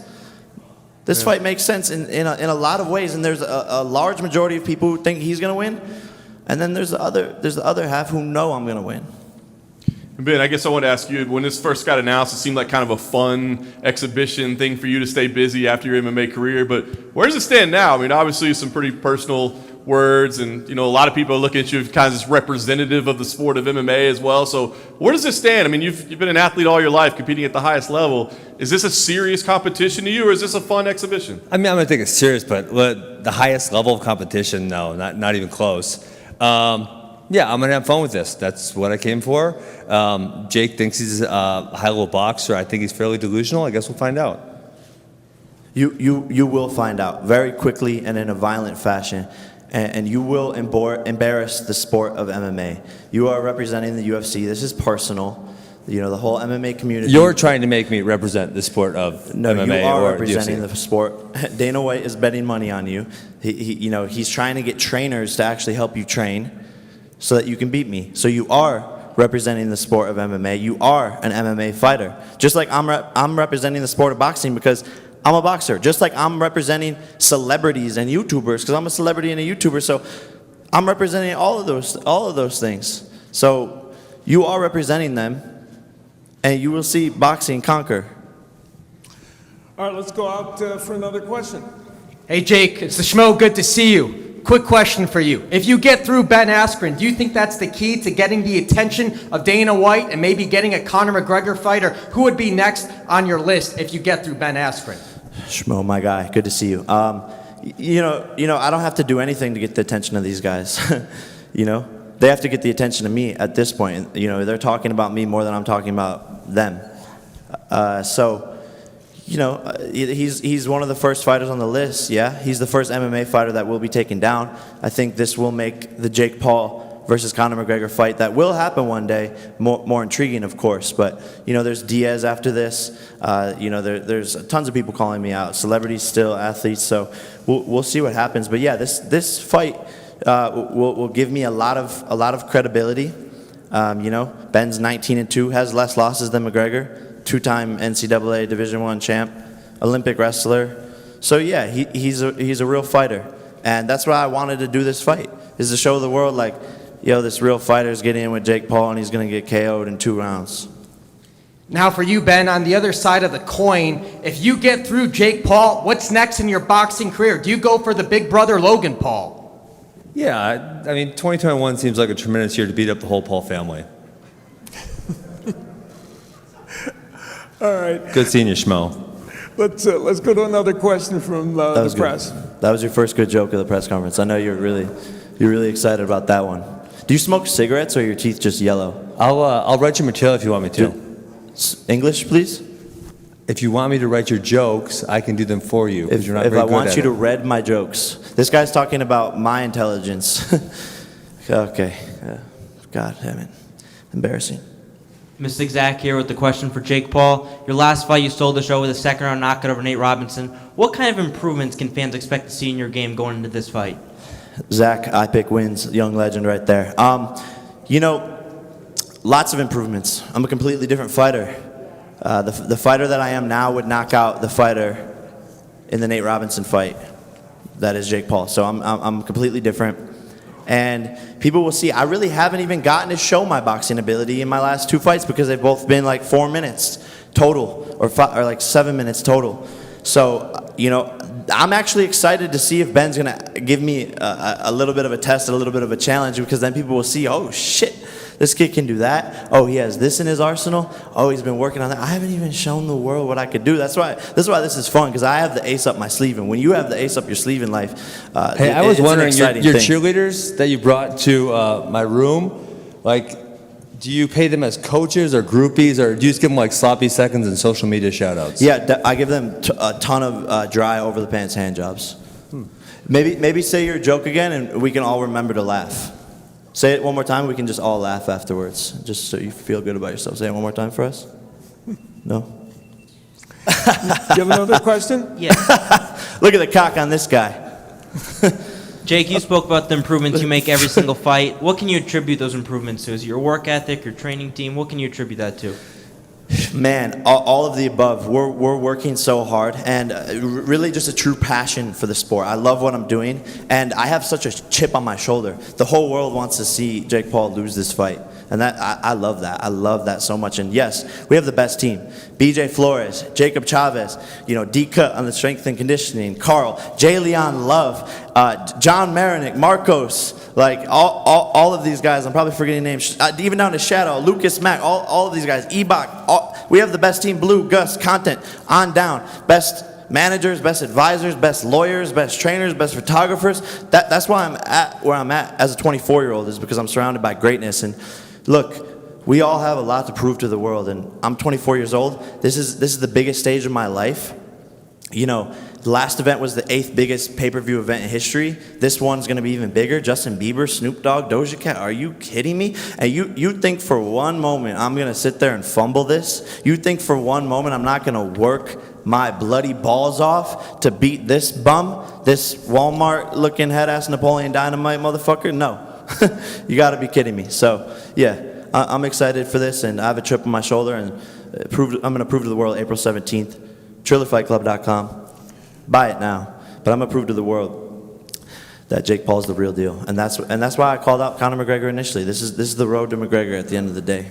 All right, we're gonna go out to virtual questions, and let's go to that right now. From USA Today, we have Josh Peter. For Jake, you referred to Dana's $1 million bet. I just wonder how you felt about that. Where were you when you heard about it and you got a chance to talk to him? I think it's great. Dana White doesn't talk about really anything besides the UFC, so it just goes to show how big of an event this is. And again, he is one of the many bird brain people out there who don't understand that Jake Paul is a real fighter.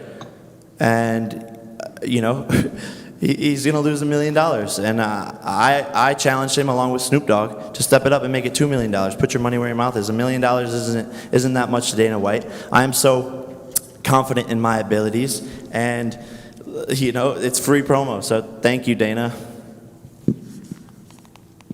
What's next virtually? Next up is fan-sided Jeremy Regis. Question for Jake. Jake, considering Ben's combat sports background, are you expecting a quantum leap in the level of competition that you've faced thus far? No. I think he'll be easier to beat than Nate Robinson. Question to Ben. Go ahead.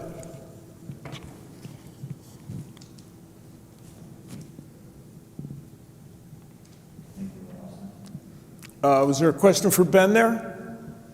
Or did we lose it? Yes, Ben, question for you. Based on what you've seen of Jake in the ring so far, have you seen an amount of talent there that you consider him talented as a boxer? Yeah, it's hard to say. His opponents were so bad that he could have pretty much done anything he wanted to and won the fight. So, I think TBD. Next up is man left hook, Michael Woods.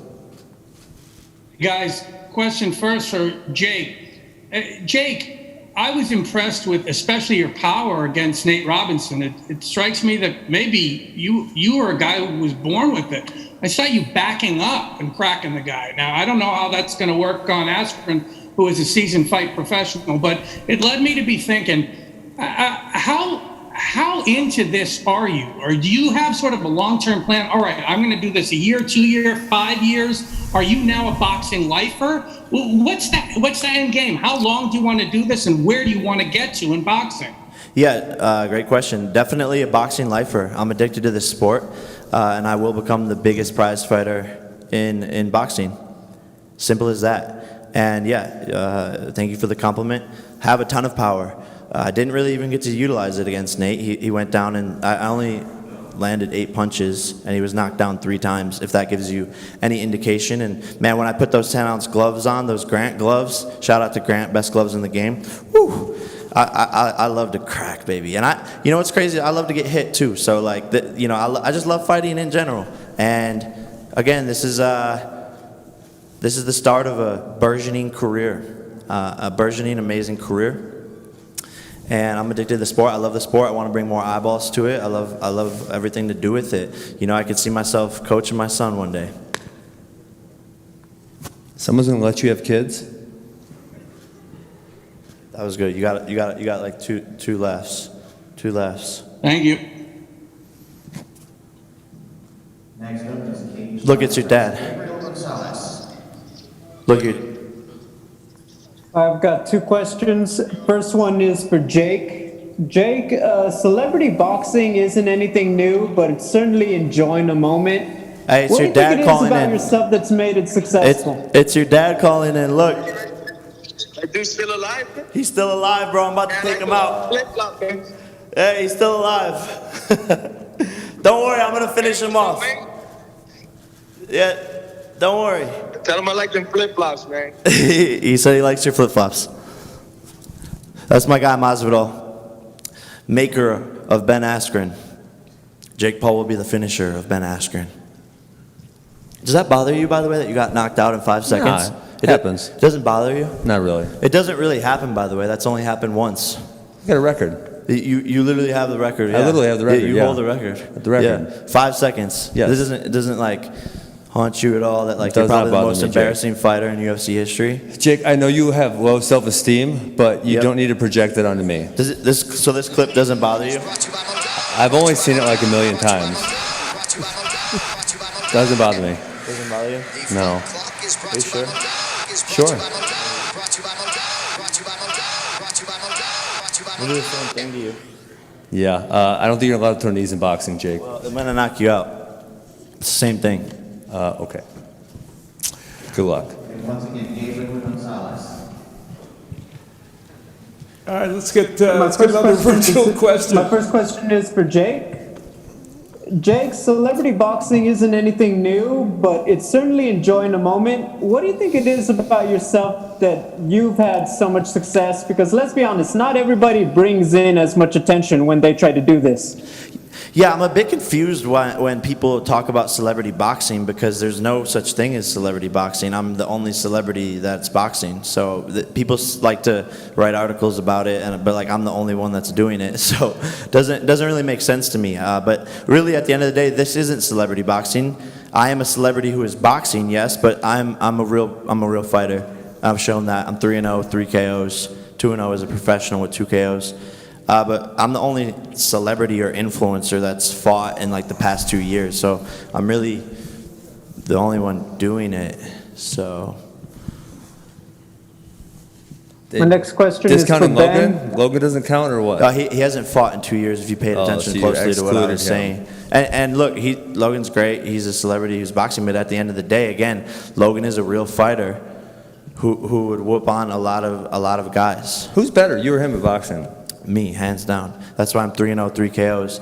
He's 0-1-1. Yeah. He ever whoop your ass when you were the little brother? That was a question, Jake. You're supposed to respond. I just don't care about your questions. Okay. So I'll take that as he rubbed your face in the carpet on a weekly basis. Yeah, sure, Ben. All right, on that note, we'll go for another virtual question.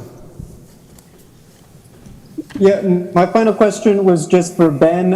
Ben, you've been in big fights before, UFC pay-per-views, won championships. How has the reception been for you for this fight? Because I'm assuming you're getting messages from a whole other fan base. What has it been like? Yeah, it's interesting. Like I said earlier, I knew of Jake and Logan when I took the fight, but I didn't know like a whole lot about Logan or his little brother.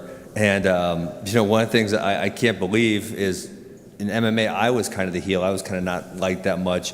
But Jake said in the pre-fight thing that it was 50 people wanted him to win, 50 people wanted him to lose. And I was shocked because it's got to be like 90-10. Pretty amazing how many people don't like you. I actually kind of find it pretty impressive, your ability to be disliked. That was a compliment. All righty. Another virtual question on tap?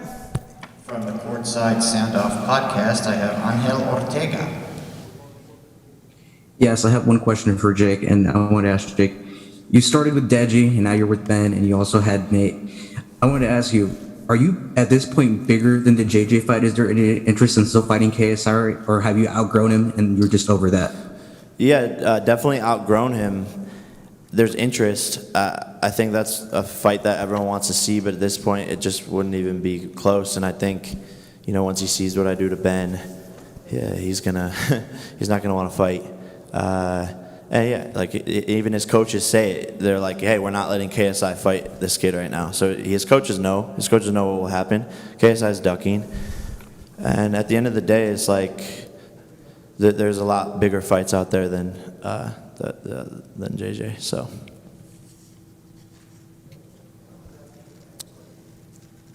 All right, next. Next we have from MMA Island, Donna Corby. Hey guys, this question is for Jake, and I guess it applies a bit to Ben as well. Jake, when you look at your 3 fights, you were very fortunate when you fought Deji and when you fought Nate that the main event guys were willing to carry the slack with you, because your opponents really weren't in terms of the promotion of the fight. They were very quiet. They weren't, Deji doesn't really have much of a mainstream appeal. Nate obviously opted to just be quiet and try to portray himself as an athlete. We'll give Gib the credit. He really did push that fight. Do you appreciate that Ben is willing to do the work to promote the fight, unlike maybe probably any of your opponents before? And Ben, are you enjoying that aspect of it? I do actually appreciate it, and I part of me likes Ben. A part of me, thinks he's funny. I'll give him that. And even his wife, like I was seeing her post stuff on Instagram, like she's funny. So I give him credit. And yeah, I think this fight has the most amount of hype going into it.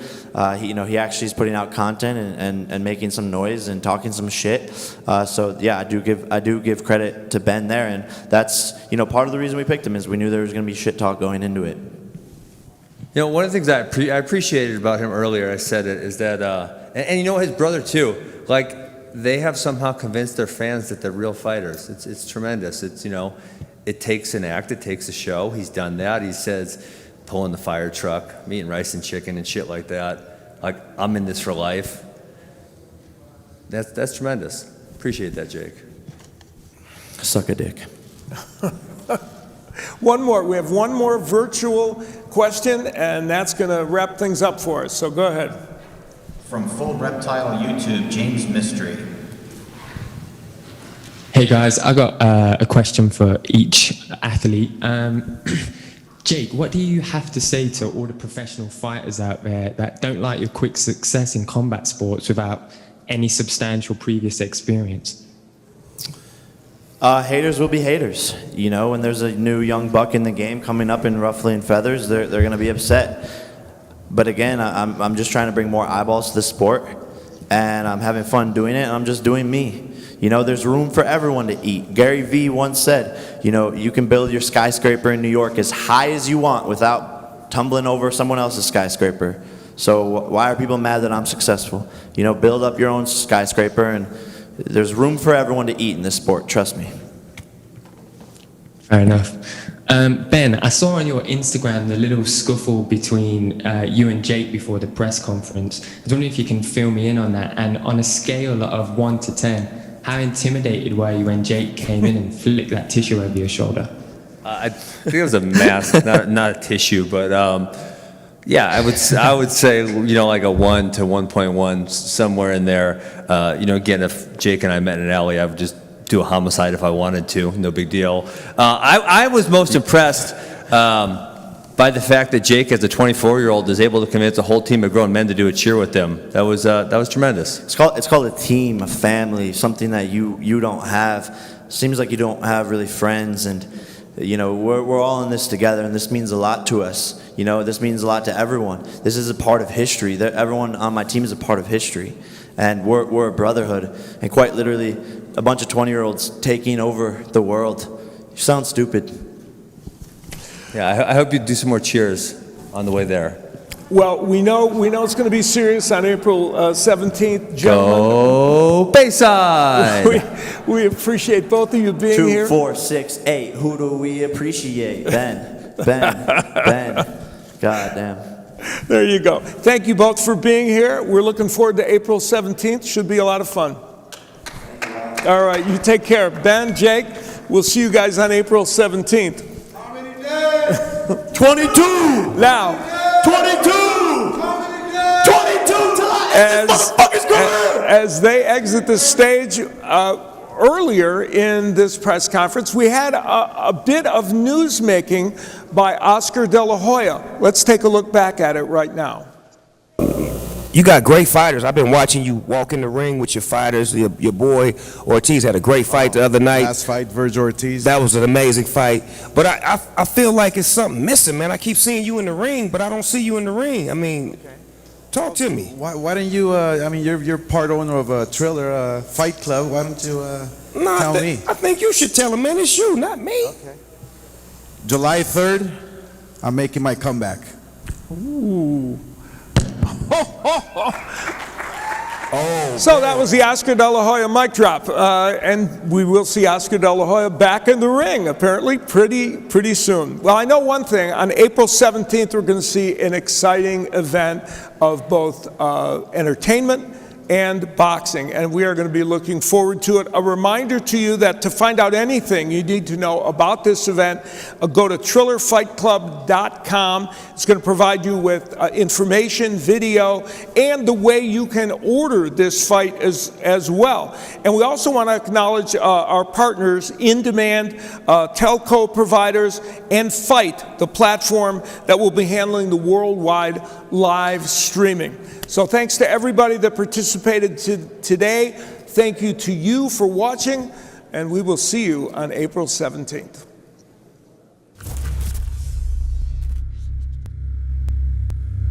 YouTuber Jake Paul fighting three-time NBA slam dunk champion Nate Robinson. If you told my 10-year-old self I'd be fighting on a Mike Tyson card, I'd be like, no way. I'm gonna take his head off. Really? Have to. And best of luck, brother. Thank you. Nate Robinson. Let's go, Nate. Hey, Nate finna beat this boy ass, and I'm finna enjoy every moment of it. Hey, Nate, what's up, bro? You wanna come train with us, bro? Good job, Nate. Shut up, bitch. I just want to prove that, you know, I'm the greatest athlete, one of the greatest athletes to ever walk this earth.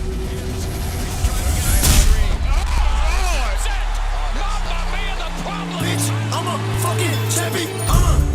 Everyone thought that Nate Robinson was gonna beat me. I was the most betted against person that night. All these people, they didn't think I'm a real fighter. And so that's the beauty of it, is when a bunch of people think you're gonna lose and like proving them wrong. Nate Robinson is a former teammate of yours. He tweeted out, "I'm gonna shock the world." And then after his knockout, you responded to that tweet and you're like, "Yeah, I see no lies, man." Yeah. Boxing was pretty much a dying sport. 25 million views, boxing's going back. I know my ability. I'm just gonna prove it to the world. I'm the one. Welcome to the show. Bitch, I'm a fucking champion.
Joe. You're gonna come into her.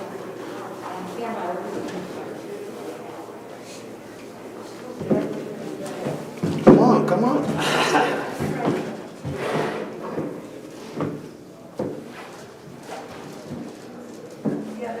Hey, so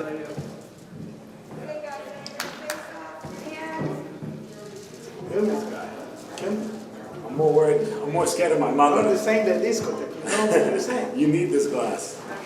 You need this glass. You're gonna sing me a song. Gonna sing me a song. Is that what you're gonna do? No sé parar. No sé Let me tough parar. now. No sé tough now. Y llevan 12 años haciéndolo.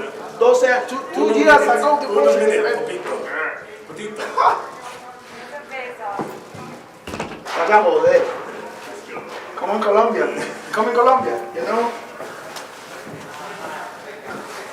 Come on, baby. Look at this guy. He's so scared. He's afraid. I've never seen anything so terrible. With the same de discoteque, you know? He thinks Es we're lo gonna sing mismo, karaoke. es lo mismo, es lo mismo, no es lo mismo, cabrón, por el video, es bravo, ahí tú eres bravo, ahí tú eres bravo, ahí tú eres bravo. Ha. In the discotheque, hey, yo, in the discotheque, you, oh, yeah, really, so, in the discotheque, don't remember? Oh. Let's go, baby. April 17th. This guy's gonna get it. It's okay? All right, you guys are clear. Yeah, thank you. Thanks, guys.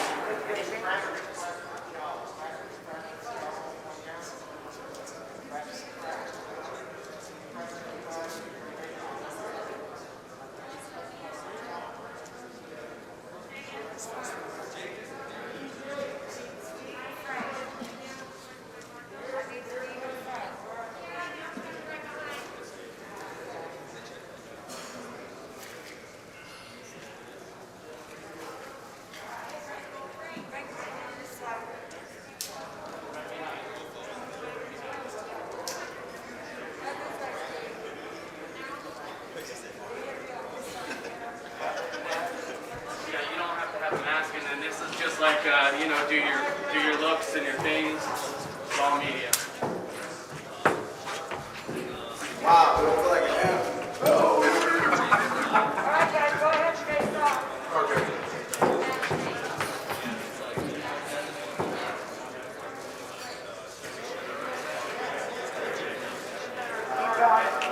A little bit more.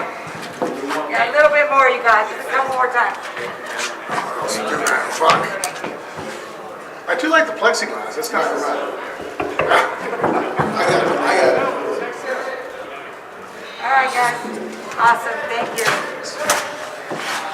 Thank you, Frank. Jake! I need Regis and Ivan. No, we're not. We're doing Jake and Ben. Never mind. We need Jake and Ben. Ben, you're on the other side, huh?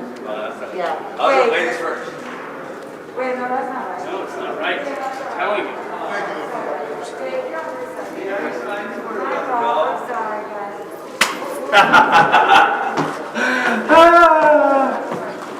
Hey, Jake! What's up, bro? Hey, get in the box! You know about them COVID protocols. Okay, I'll come out. Let's go!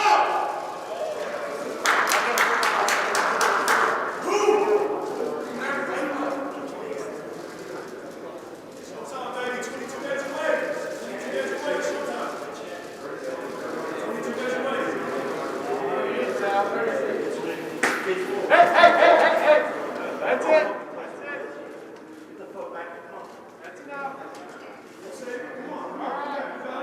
Big ass belly. Big ass belly.